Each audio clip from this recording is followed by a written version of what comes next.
Welcome.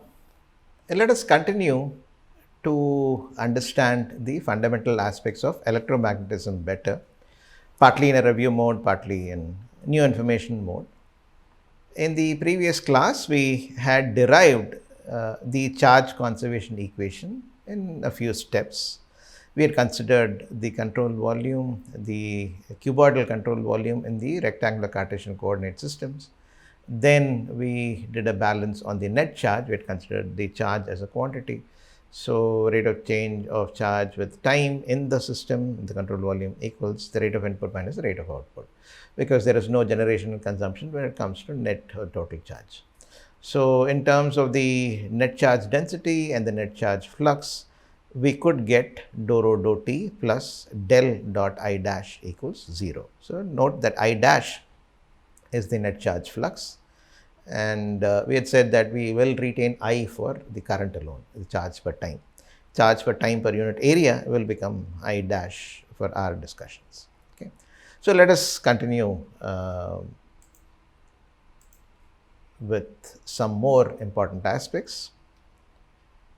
The various manifestation of charge conservation in terms of the relevant effects, that is the electric and magnetic fields, are given by what is called the Maxwell's equation. Maxwell's equations are nothing but a collection of various different equations given by various different researchers, and those set of four Maxwell's relations along with the charge conservation equation is all that you need for electromagnetism. Of course, that's a combined, concentrated way of saying the truth. Same way as mass conservation equation is a concentrated way of saying the truth. We had to work out different ways to make it useful. We had to write it in the form of useful quantities to make it useful. Okay. Similar things will happen here. However, we need to first at least review those, the Maxwell's equations. You would have already seen this in your first year physics course, but let's review those. The first Maxwell's equation answers the question, how is the electric field related to its source? Okay, how is the influence of the electric field, of the charges, which is the electric field, related to its source, the charges? The net charge enclosed by an arbitrary volume V, which is enclosed by a surface S, arbitrary volume V enclosed by a surface S, these are terms that make it a lot more general. That's why some of these very hi-fi sounding terms are used, but they make it more general, they make it mathematically applicable, therefore more general. And once we follow that, you don't have to worry about its applicability. That's the whole point here. Okay. There is a reason why mathematics is written in so complete a form. It gives us so much confidence to apply it wherever we want. So the net charge enclosed by an arbitrary volume V, which is enclosed by a surface S, is given by the Maxwell's first equation or relation. The surface integral epsilon naught E dot dA equals the integral over the volume of rho dV. Okay. Equation 5.3.1-1. Epsilon naught is, as you know, is the permittivity of free space, 8.854 into 10 power minus 12 farad per meter. E, A, rho, and V we have already seen. We also know that integral of rho, this is the charge density times the differential volume integrated over the entire volume, is nothing but the total charge Q. Okay. So this charge density, net charge per unit volume, you divide it by the differential volume there, you get the charge in that volume, integrate over the entire volume, you get the entire charge in that volume. As simple as that. Okay. It's just written, it just appears a little daunting. There's nothing more to that. So integral of V rho dV equals Q. In other words, the net charge enclosed in a volume V enclosed by a surface S is related to the net electric flux through the surface. As simple as that. This is the net electric flux through the surface. Epsilon naught E dA is related to rho dV, is equal to rho dV, and this is called Gauss's law. Okay. Remember this? How is the electric field related to the source? That is answered by the Maxwell's first equation, Gauss's law. How is magnetic field intensity related to the source, the charge flux? That question is answered by the second Maxwell's equation or relation. Integral over C, the contour integral, h dot ds equals the integral over the surface I dash dot dA plus d dt over S epsilon naught E dot dA. Okay, this is the Maxwell's second relation. 5.3.2-1. This is known as Ampere's integral law. The left hand side is a contour integral over the perimeter contour. S is surface integral, okay, and it is something like this. Okay, you need to understand the relationship between the various quantities here. The edge is the contour, okay, and ds is the vector along, the edge is the contour, and you have the surface here. ds is the area vector along the surface, okay, and dA is the area vector normal to the surface, perpendicular to the surface. So dA here is the vector that is normal to the surface that appears here, and ds is along the surface edge of the corridor and so on, so edge of the edge contour and so on. Okay. I hope that was clear. So this is the Maxwell's second equation, Ampere's integral law. The contour integral, the integral along the contour of h dot ds equals the surface integral I dot dA plus the derivative of the surface integral epsilon naught E dot dA. This is how the magnetic field intensity is related to its source, the movement of charge. Whenever there is a time varying electric field, there will be a magnetic field, right? You know that. That's one example by the way. Okay. In other words, the line integral or the circulation of the magnetic field intensity H around a closed contour is equal to the sum of the net current passing through the surface spanning the contour and the time rate of change of the net displacement flux density or the displacement current through the surface. Okay, let me go back and show you. So this is the first term that we're talking about, this is the second term that we're talking about, this is the third term that we're talking about.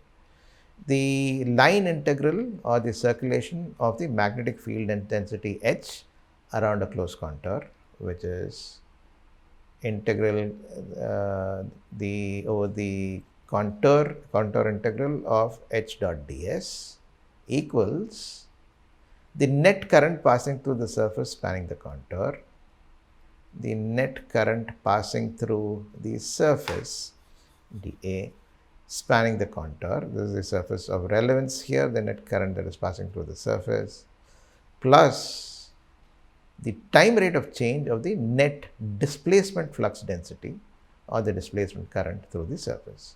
So that is this term here, the derivative of epsilon naught E dot dA. Okay.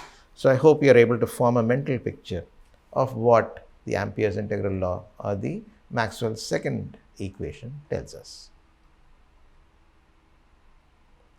5.3.2-1 can also be written as integral h dot ds equals I plus epsilon naught d phi e dt, where this is equation 5.3.2-2, where phi e is called an electric flux. Okay.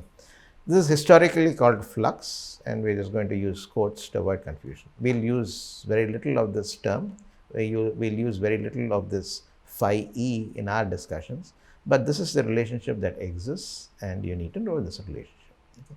This is historically called flux. We'll stick to that. I is current. In other words, an electric current and a time variant electric flux produce a magnetic field. That's all it says. Okay, in a complete quantitative sense. Third, Maxwell's relation equation. How are electric field and magnetic flux related? How are electric field and magnetic flux related? That is given by this: a contour integral of E dot ds equals minus d dt of mu naught h dot dA, the surface integral over the surface, 5.3.3-1. This is called the Faraday's integral law. And in terms of the magnetic flux, again, this is written as integral E dot ds equals minus d phi b dt, equation 5.3.3-2. So that is essentially how the electric field is related to the magnetic flux. So electric field is related to the magnetic flux. A comment on the net magnetic flux out of any region. That's what is given by the Maxwell's fourth relationship. The net magnetic flux out of any region enclosed by a surface is 0. Okay, very simple statement, very useful statement. So integral over a surface of mu naught h dot dA equals 0. That is Maxwell's fourth equation, 5.3.4-1. It's also known as Gauss's integral law. When there is no input, no generation. Okay, that is, those are the four Maxwell's relationship. Now, when there is no input, no generation or consumption of charge, the rate of output of charge from the system must equal the rate of negative accumulation in the system. Okay, that's essentially what this one says. When there is no input, no generation or consumption of charge, the net rate of output of charge from a system must equal the negative rate of accumulation in the system.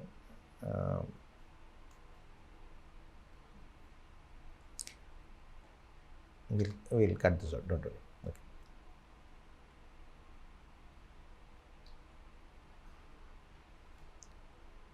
Now, let's look at things further.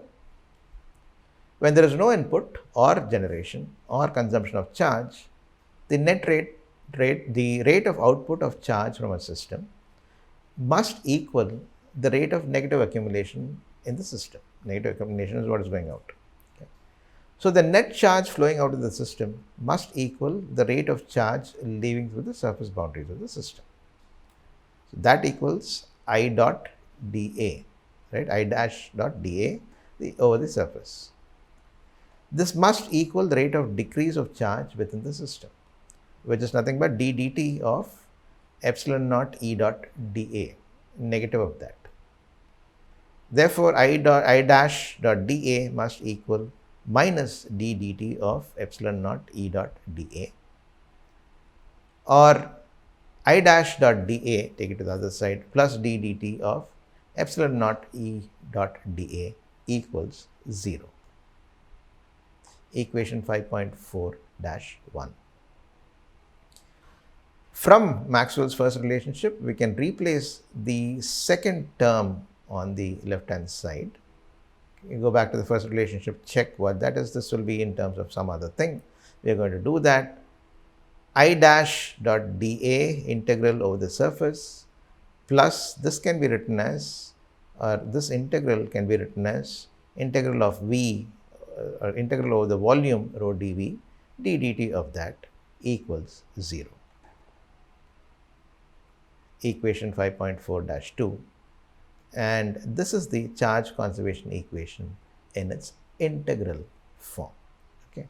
Earlier we had seen it in the differential form by our consideration of a control volume and all that. It's also nice to know the integral form of that. This is a way to derive the integral form.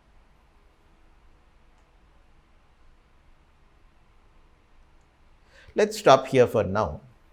And when we meet next in the next class, we will take things forward. We'll get to know more about some fundamentals, then extend it, and so on and so forth. We need to spend quite a bit of time because we need to be very clear that we are reasonably comfortable in these electromagnetic aspects. See you. Bye.